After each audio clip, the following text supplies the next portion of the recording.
Des chercheurs du Fraunhofer IPA et du campus de la Forêt-Noire, en collaboration avec des partenaires industriels du projet H2 Fast Cell, ont construit un duo de robots capables d'automatiser l'assemblage des piles à hydrogène.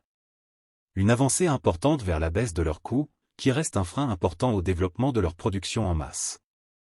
Si les piles à combustible doivent remplacer les moteurs à combustion dans les transports lourds, elles doivent être fabriquées dans le cadre d'une production industrielle de masse, largement automatisée et donc rentable.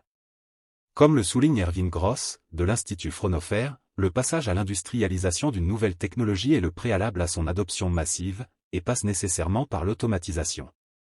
Or, actuellement, l'assemblage des systèmes de piles à combustible reste essentiellement manuel compte tenu de l'extrême précision que nécessite le processus.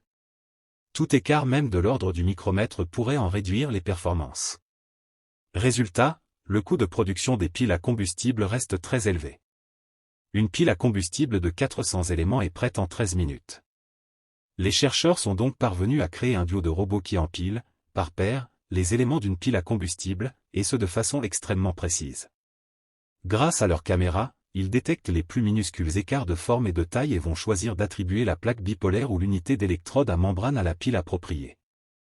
Mieux encore, ils réalisent ces opérations en un temps record et ce avec un taux de rébus extrêmement faible. Chaque seconde, le duo de robots place une plaque bipolaire ou une unité d'électrode à membrane sur la pile à hydrogène. À titre d'exemple, une pile composée de 400 éléments est prête au bout d'environ 13 minutes.